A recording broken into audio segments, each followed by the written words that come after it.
Okay, hello everybody. Welcome to Korean Atlanta Mentorship.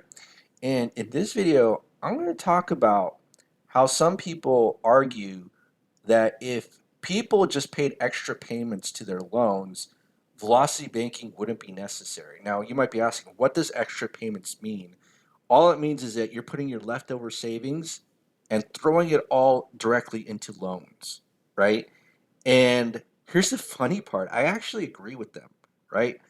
I didn't create velocity banking. I didn't create the marketplace for velocity banking. But what was funny is I remember learning about velocity banking when I was making like 20 grand a year. And I realized, like, what is this somewhat complicated system that makes no sense to me that I can't apply at 20 grand a year because I can never get a line of credit and I'll never be able to buy a home. It's like, why am I learning this strategy?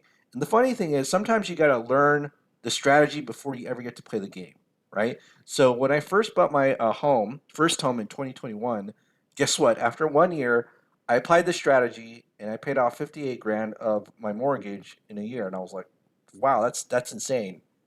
Like, how did I do that? 58 grand of a mortgage in a year, and I was just like, wow, this strategy is actually really great. And it took me a while to kind of understand the benefits of it compared to, let's say, just doing extra payments, right? And there's certain things that people don't really talk about that I really emphasize in a lot of videos that I realize, like, hey, if you just kind of do this and use your line of credit as your main operating account, it's going to really help you, right? And one of the things that people don't really talk about when it comes to, like, hey, if you do extra payments, velocity banking would be necessary. Totally agree with that. The fact is this is the option that everybody knows that they have, right? And for some reason, people act like people don't know that other people don't know that they have this option, but they already know that they have this option. People aren't that stupid. Like, I would agree people are stupid, but they aren't that stupid. Okay? So, I don't want to insult other people and say, oh, you don't know that you can overpay a loan with just making extra payments, right? And here's the thing, if the default option was easy, given that human beings are creatures of least resistance, this should be the method that would be used by everybody and nobody would be broke in 2024. But if you ever watch TikTok, if you ever watch those compilations of TikTok on YouTube, of people just recording themselves being frustrated that they're broke and they don't know why, or six-figure earners, you ever see those articles of six-figure earners living paycheck to paycheck and they're broke? There's a reason for that, right? So if something is the default option in society and people are struggling, it probably means there's something wrong with that default option. Okay? And if everybody did, I absolutely agree. If everybody did extra payments to their loans, velocity banking wouldn't be necessary. But you know what? I actually didn't create the marketplace for velocity banking. What created the marketplace for velocity banking is the default option not working, which is extra payments. Because think about it. If this is the default options and human beings in general are lazy, why aren't they just applying the strategy right now? And why don't we have statistics saying that most people are not broke? It's because there is a certain flaw, whether it's psychological or not, with extra payments. But everybody knows that they can do it, right? So here's the fault with extra payments. Okay? So I'll write this. Fault number one. If you overpay a loan, you lose liquidity. Okay?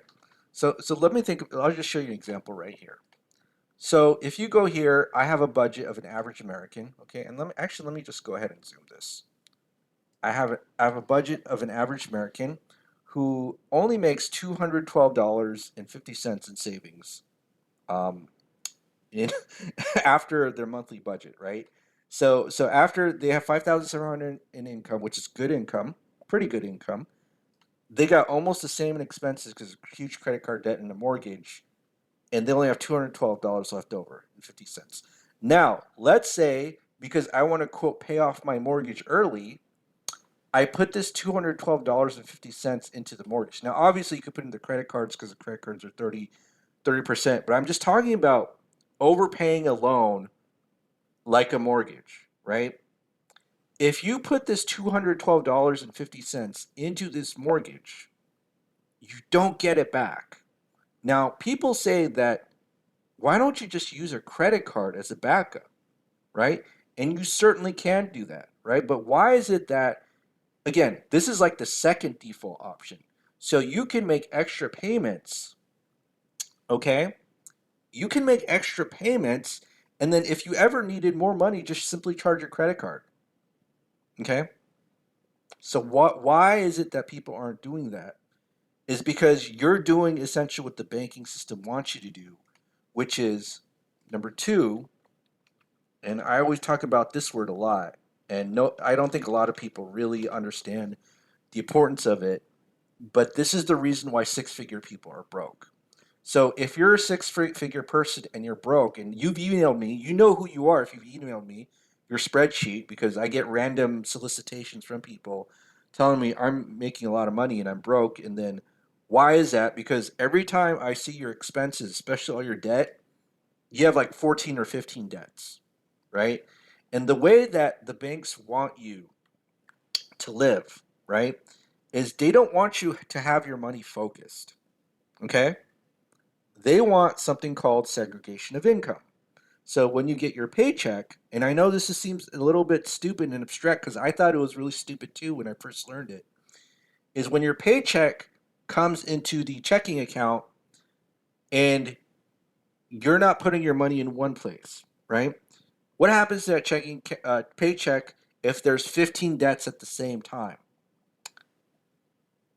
All those 15 debts will be minimally paid, and so what happens is you're taking a little chip off of that debt rather than a big sledgehammer. Okay? So let me show you what that big sledgehammer is. So for example, and I'll just, copy this info, right? Let's say we're doing velocity banking, and what is the biggest difference between, quote, the average American and velocity banking? The biggest difference is what are you paying from?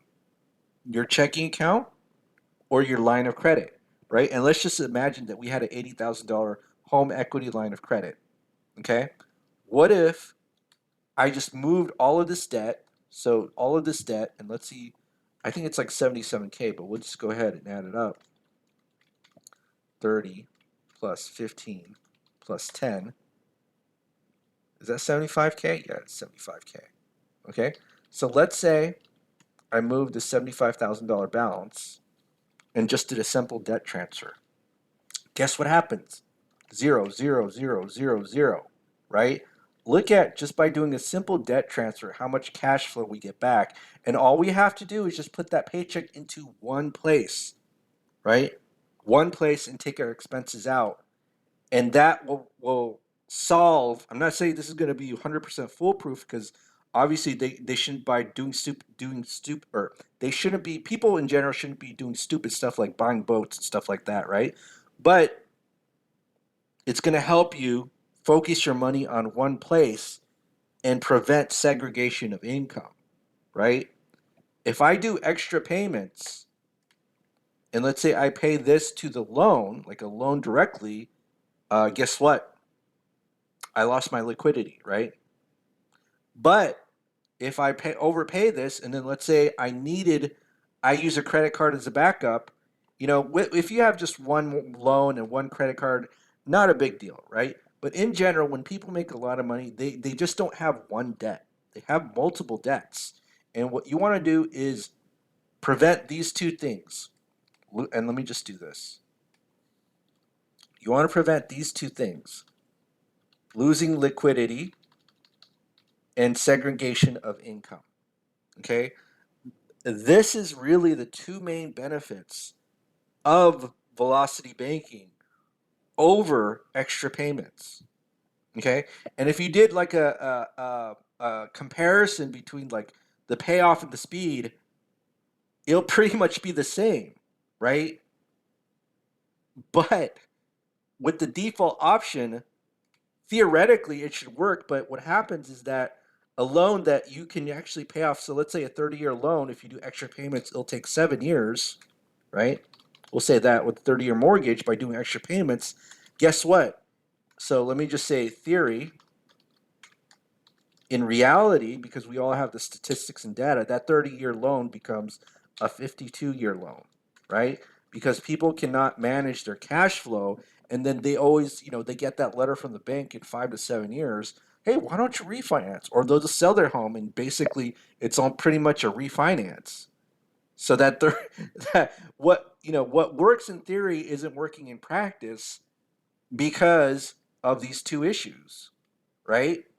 And people don't talk about that enough. All they do is talk about, well, if they overpaid the loan, blah, blah, blah. And I was like, I actually agree with you, but people don't do that. And they already have that as a default option, right? They already have that. They're not stupid. But what do people do? They turn this 30-year loan to a 52-year loan, right? They're living paycheck to paycheck and losing, have this little itty tiny bitty savings and they have no idea what's going on. But if you do velocity banking, which I'll quickly do right now, month zero, and I do this in every single video. What's our cash flow right now? It's G2 minus plus H2, right? Minus 2,500. And I'm going to skip the steps of telling you how to even actually calculate the interest. But I do this in every single video. Times 0.1 divided by 12, and then equals I2 plus 1. So all you got to do is just copy and paste and set it and forget it, right? Copy and paste, set it and forget it. And then now we're at month 35. We paid off $75,000 of debt without really changing anything. And again, we didn't lose our liquidity and we're able to pay off our debt easier just because we're focusing our money on one place, right? So there's a little bit of behavior that goes into this. And, even if you listen to Dave Ramsey actually says that he doesn't recommend paying off your highest interest loans first. Now, I kind of disagree with that. We have various methods of how we kind of calculate what to pay off first. But one of the things that Dave Ramsey says is that if you pay off the lowest balance first rather than the highest interest, it's actually going to help you pay off your loans because there's psychological motivation to it. Same thing with just making extra payments. You make extra payments, you got these two problems, and then you're freaking out because you don't know how to manage your cash flow. So in theory, what should work like this is essentially going to become this, and the banks already know that, right? This is like a story that just kind of repeats itself over and over again. But here's the thing: I actually agree that making extra payments is effective, and velocity banking wouldn't be needed. But I didn't create the marketplace for velocity banking, right? Because people are tired of the default option. Because the default option has issues with it, right? My audience for this channel is not like preteens and 16-year-olds and impressionable youth that I can brainwash over the internet, right? That's what TikTok's for. My audience is usually like people in their 40s, 50s, and 60s, right? Because the system didn't work for them.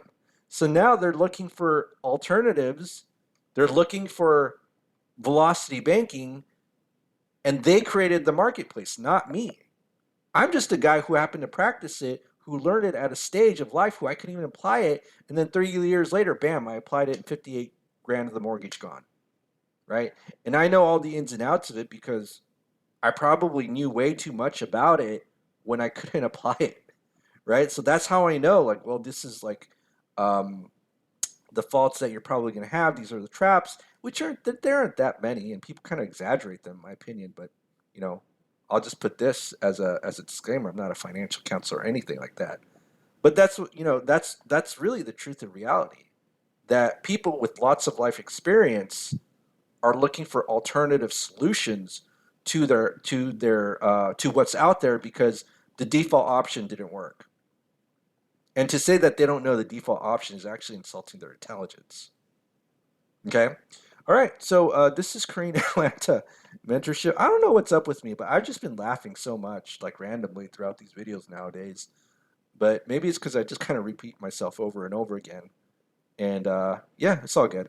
All right, so if you're interested in learning about velocity banking, financial literacy, and real estate investing, go ahead and click the Google form link below, and we'll get on a one-on-one Zoom call to talk to find out your goals, needs. Hopefully we can find out we can help you. But other than that, have a great day, everybody, and we'll speak next time.